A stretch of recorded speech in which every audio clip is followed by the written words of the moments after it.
Салам достор, менин атым Нарима. Мен азыркы учурда Американын Аризона деген штатында жашайм. Бирок буга чейин мен 2013-жылы Санкт-Петербург шаарында жашап келгем. Ошол Санкт-Петербургтан мен англис тилин үйрөнүп, кийинки ошол менин ушул күнгө чейин жашоомо түрткү болгон учурлар ошол Санкт-Петербург шаарынан башталган. Ошол жөнүндө сиздерге тагыраак айтып берейин деген үмүттөмүн бүгүнкү күндө. Эгер менин каналыма жазыла элек болсоңуз, каналыма жазылыңыздар. Эгер суроолоруңуз болсо, комментарий калтырыңыздар. Бул видео жакса, лайк басканды унутпаңыздар. Өзүм жөнүндө кичине айта кетсем, мен деген орто семьяданмын. Папам Россияда иштеп жүргөн, бизди багам деп, мамам болсо менин медсестра. 4 бир тууганбыз. Менин ушул улуу эжекем 2012-жылдары Санкт-Петербургка кетип, анын артынан мен 2013-жылы Санкт-Петербургка баргам иштегенге. Ошол жактан деген кичине кыйынчылыктарды көрдүм, элдердин көз караштарын көрдүм, кандай экенин көрдүм. Россия, Санкт-Петербург шаары. 2013-жылы мен август айында ошол эжекемдин чакыруусу боюнча Санкт-Петербург шаарына баргам. Ал жерде биз Большевиков жана Дыбенко метролорунда жашачу эжекем. Ошол жерге барып, мен дагы алар менен чогуу жашап калдым. Экинчи же үчүнчү күнү барганда эле мен деген ошол эжекем, сен деген жумушка орношушуң керек деп бир обувной жаңы магазин ачылып атыптыр, ошо Большевиков магазиндердин жанында. Ошол жака мени продавец кылганы алып барды. Биринчи Санкт-Петербургка барганда баары эле жакшы болуп кеткен жок. Баары деген мен барсам эле кучак жайып тосуп алган жок. Барып, ошо 2 күн стажировка кылдым. 2 күн стажировка.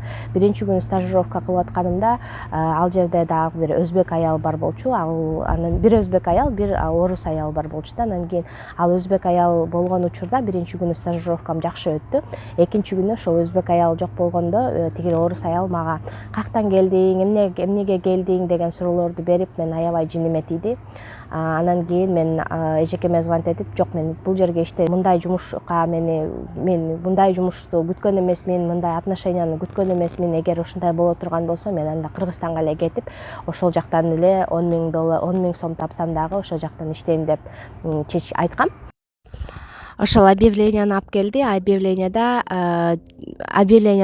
Объявленияда болсо английский тил билген жана башка тил билген адамдар керек деп жазылып турган экен. Эжекем ушуга звонить эт деди. Мен болсо айттым, мен английский билбейм да, мен английский окуп үйрөнгөм, бирок деген көптөн бери сүйлөй элекмин, мен сүйлөй албайм десем, жок, звонить эткин дагы сүйлөшкүн деди.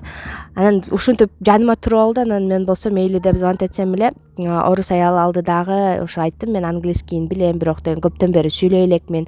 Андан башка дагы кайсы тил билесиң деди. Мен деген ошо Китай тилин билем десем, мейли, анда эртең келиңиз деп мага встреча назначать этти. Мен болсо сүйүнүп кетип эле бардым, бирок английскийни кандай билесиң деди. Анан мен мындай сүйлөй албайм десем, ошо кандай жакшысыңарбы деп эле айтканды билесизби деди. Ооба, андай колуман келет десем, анда келиңиз деди. Эртеси күнү ошол Невскийде экен магазиндери. Эмне болгон жумуш десем, ошо сувенирный магазин деп айтты. Сувенирный магазин десем, мен Кыргызстандагы жана Подземкадагы магазиндерди ойлоп аябай кыжалат болдум. Андан кийин ошо барып көргөндү туура көрдүм. Кийин эртеси күнү ошо Невскийдеги магазинине бардым.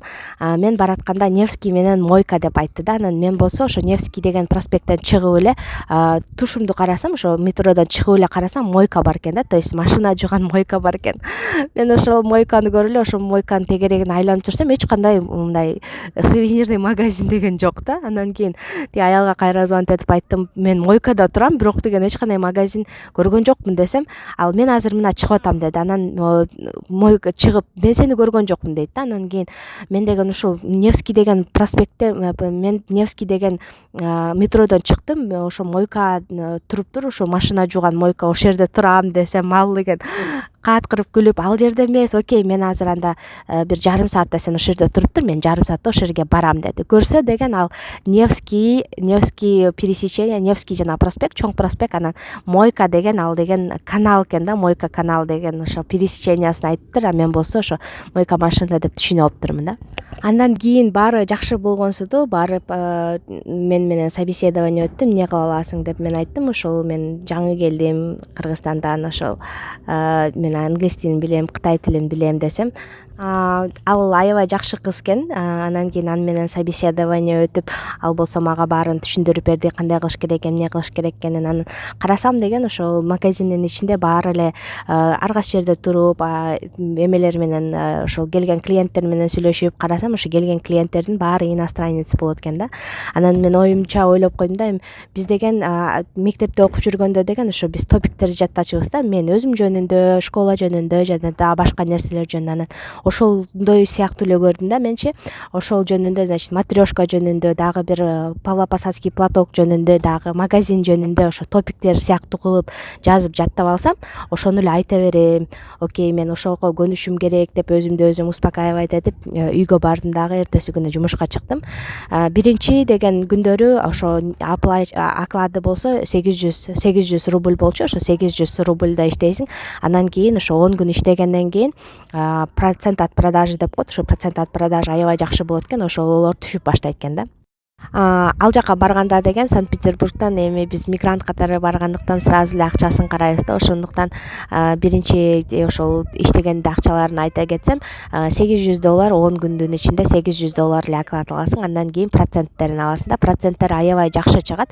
Күнүнө 1,5 эгер сезон болгондо $2000 рубльга чейин чыгат еще окладың да. Анан жана мен айткан, сен продажа 3000 рубльдан өйдө продажа кылсаң, сага деген бонус топтойсуң дагы, ал бонус сенин зарплатаңа кошулат да. То есть мен биринчи барганда биринчи ай $800 оклад алдым. Андан кийин $1000 оклад алдым да. Андан кийин $1200 оклад. Андан башка дагы ошол жанагы процент от продажи болду. Процент от продажи где-то күнүнө $1500 $2000 рубль чыгат да. Ошондо менин айлык акым 3500-3000 рубль күнүнө болду. Кийин ошол бул деген аябай сезондо аябай жакшы болот. Сезондо 5000 рубльга чейин бир күндө таба ала турган акча болчу ал кезекте. Сезон деген бул май айынан баштап август сентябрь айына чейин болот. Андан кийин кыш айларында бул деген январьдын ичи, анан декабрдын ичи аябай жакшы болот да. То есть декабрдын ичи, анан январьдын 15-ине чейин аябай жакшы. Ошентип иштеп жүрдүм. Алар деген мага 2-2 график коюп койду да. Анан кийин менин эжекем болсо, эми сен иштегени келдиң да, сен кантип 2-2 график менен иштейсиң, сен орус белең деп туруп мени деген ошол 3-1 график өт деди. Анан мен болсо ошо мен иштешим керек, мени 3-1 графикке коюп бергилечи десем, мейли деп ар кандай 7 магазини бар экен. Ошол биздин хозяинден ошол 7 магазиндин ошо 3-1 график кылып, мага деген ошондой график кылып коюп берди. Анан мен эле жалгыз иштебей, аякта дагы бир Маша деген менин подружкам бар болчу. Ошо Маша дагы Колумбияга кетейин деп атыптыр. Ошо Колумбияга кетиш үчүн акча чогултуш керек болуп, ошо ал дагы мен менен 3-1 иштеп калды. Мен жалгыз болбой экөөбүз дайыма 3-1 иштейбиз да. Башкалар 2-2 иштейт, биз болсо 3-1 иштейбиз. Ошентип иштеп жүрдүм. Баары жакшы болду. Өзүм айткандай эле ошо топик сыяктуу кылып көрдүм. То есть адамдарды акырын мынтип угуп турсам, эмнени айтып атканын көрүп туруп, анан кийин өзүмө үйгө барып жазып, ошону жаттап, анан интернеттен дагы мен бүгүн эмнени айта албай калдым, эмне сөз айта албай калдым, ошол сөздөрдүн баарын кайра жазып жаттап, ошол топик сыяктуу кылып жазып алгам. Анан кийинчерээк ошо билип калдым да, кайсы продавецтер эмне жөнүндө айтат экенин, эмне кылып айтсаң ошол покупательдер ошону алат экенинчи, ошондой мындай штучкаларын билип калдым дагы. Анан кийин ошолорду мен да айта баштадым да, мондай кылсаң мондай болот, мондай кылсаң мондай.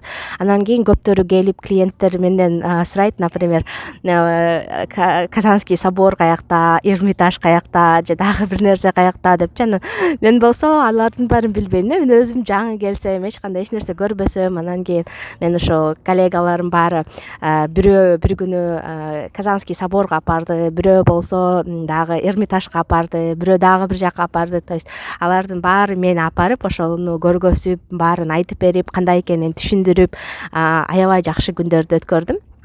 Ошентип эле получается мен ошол жерде иштеп калдым. Бул мен иштеген магазиндер деген Грибоедова менен Невскийде болот. Андан башка дагы мен айткандай 7 магазинде бар да. Бирөө деген ошо Невский проспекттен чыкканда эле бир магазини бар. Андан кийин ошо Эрмитаждын жанында дагы 2 магазин бар. Ошо Грибоедовада дагы 2 магазин бар. Ошондой магазиндер бар.